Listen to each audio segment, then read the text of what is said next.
Hey folks, this is an unusual episode for me. Rather than responding to questions about graduate school, postdoc, early career researching, and all these peri-scientific things that I tend to talk about, I responded to an interviewer performing an ethnographic survey about how researchers in bioengineering and bioengineering-adjacent fields view certain controversial subjects like human modification.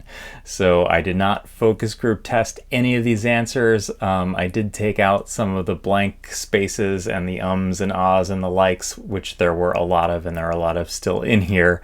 But this is a otherwise pretty unvarnished view of my unrehearsed opinions about controversial topics. So hope you enjoy it. Would you be in favor of a prenatal treatment such that it would be possible for children to live 200 years? I am not comfortable with that because I don't see how the rollout could possibly be clean. There would be inequities that would persist for decades, even if one country had the Danish health service and other countries didn't. You would also have an issue like other prenatal interventions or perinatal interventions like circumcision, where maybe somebody learns later they don't want to live 200 years. They think that 80 or whatever is fine, but they didn't have a choice. So I may be more supportive for a consenting adult to make that choice for themselves than I would be for a parent to make that choice about an unborn or a newborn child. What if we could guarantee no inequities and anyone that would want it could allow their children to live 200 years? I'm just not sure what underlying value system we're serving by wanting to live 200 years. It's not that attractive of a proposition to me, so I'm not, it doesn't, that counterpoint doesn't sway me. Why wouldn't you want to live 200 years? Social, spiritual utility. What point are we trying to serve? What's to use a business term, what's the pain point, right? We want to see our fifth generation grandchildren live. Is that the purpose? Would you accept an intervention that would increase your cognitive capacities permanently? Only if it were equitably distributed worldwide, not just in the United States or in a Western country. And even so, I would not be comfortable with doing that at the level of the germline. I know this is a hypothetical question, but it is hard for me to imagine enough of a mapping of the brain and consciousness, given that we don't even understand how consciousness appears, that if anything, I would offer this intervention to people whose parents were not well off, to correct inequities in society. I don't think I would do it at all, but it's hard for me to imagine it's hard to imagine the situation where for myself, where like I wish that I had a stronger memory. I mean, I wish that my short-term memory translated to my long-term memory. I went from the hippocampus to the cortex or the cerebellum faster, so that I remembered somebody's name 2 seconds after shaking their hand at a cocktail party. But I'm not comfortable with prenatal germline modifications, to traits such as intelligence. But there may be other traits that I would be open to. Cystic fibrosis, sickle cell anemia, if those Huntington's disease, you'd be improving human well-being significantly. Do you think all technological advancements improve society? No. I think some technological improvements have improved society. I think that maybe technology ending around 1970, that was the 1940 to 1970 or 1890 to 1970 was probably the golden age of technology improving society. I think the washing machine and the dishwasher were fantastic. I think that solar energy is fantastic. I think that sanitation and vaccines have improved human well-being. I'm not sure that social media has improved well-being. In fact, there's a lot of evidence to say that it hasn't. I think we're going to wish that we had gone with the electric car when it was first invented. But I think we're on the right track now. I think that's the electrification is some people call it a defensive technology, but I don't really see it that way. I do see it as enabling. Computation overall has been a positive development. Yeah, I'll stop there because I know you have more you want to ask. What would you change to improve society and human well-being, if not to advance technology? I think a revolution in the way we see ourselves in relation to each other and the natural environment and to history would improve our collective well-being as a species more so than would technological advancement. What are the barriers to technological interventions to societal problems? Constantly annoyed at the fact that despite publishing X number of papers in solar energy and so I do bio work and I also do more like semiconductor type work. Despite my my creative output there, such as it is, the solutions to climate change and energy abundance are primarily political. They're primarily policy decisions, not so much technological. I think that technologists tend to overvalue their own contributions to societal well-being. What would you change about the human body if you could?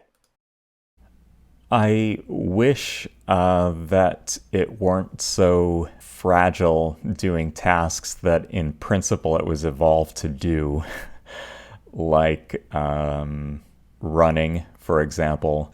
How sleeping positions will create enormous health issues like lower back pain, shoulder pain, neck pain. There should have been selective pressures earlier on in our history that would make it so you didn't have to brush your teeth 2 times a day without food which your teeth have evolved to chew getting stuck in your occlusal surfaces. Then you lose the teeth, your jaw gets infected, and then all of a sudden you have a systemic infection.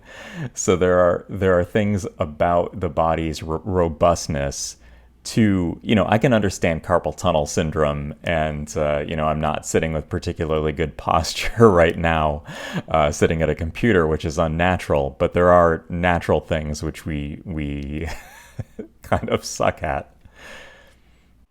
How do you respond to the idea that humans should live forever or take control over their own biology?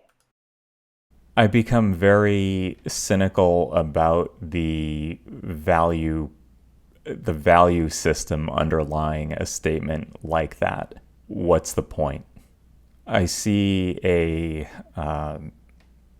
narcissistic, arrogant alpha male chest beating kind of thing. I see a Silicon Valley bro culture, I want to live forever kind of thing.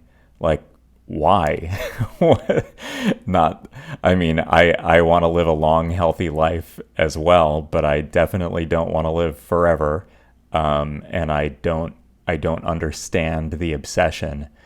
I mean, is it because the next minute, the next day are going to be better than how we tend to experience life right now? I'm not moved by those arguments. I feel that they are a bit childish. How about the idea that it is humanity's destiny to take control over its own biology? I have a rather viscerally negative reaction to that statement. I think I think that there are a number of existential threats to humanity, not the least of which is climate change and the possibility for engineered pandemics and runaway AI that suggests to me that is not the way that attitude is contributing to potentially a sooner demise of the species than might otherwise occur naturally. What do you regard as the appropriate relationship between humanity and the natural world? Appreciation of the beauty of nature, I guess, live in communion with nature within reason. I'm not, camping is something I do once or twice a year. It's not, but I do feel that a connection to nature makes us more sympathetic to the destruction of animal species and also more sympathetic to each other. I think the widening circle of compassion or whatever you want to call it is intimately tied to our sense of our place in the world or on the earth. Is it a good thing that the human species is limited biologically? It's not a question of good or bad. This is what we got after 85 million of years of selective pressure. It hasn't, some things annoy me, but there is a lot to be happy about. We can much more sophisticated cognition and language, social structures. There's a lot that's admirable. We're a E.O. Wilson might have used the word eusocial species. We are similar to ants and bees, but we don't share as much genetic similarity as they do. We can live in societies of millions of individuals with violence that occurs that is a small fraction of what you would get if you had great apes or lions living together in similarly sized groups. It would be chaos. So I think we're pretty good the way we are, but it's kind of irrelevant. Would you say that a human being is similar to a machine? That's mostly accurate. I could say that in a technical seminar in my field and not feel that I was being overly simplistic. Mostly it's historical connotation of what a machine is, machine built to accomplish a certain task, but human beings share many characteristics of machines. We take in and dissipate energy. We are more ordered than our surroundings.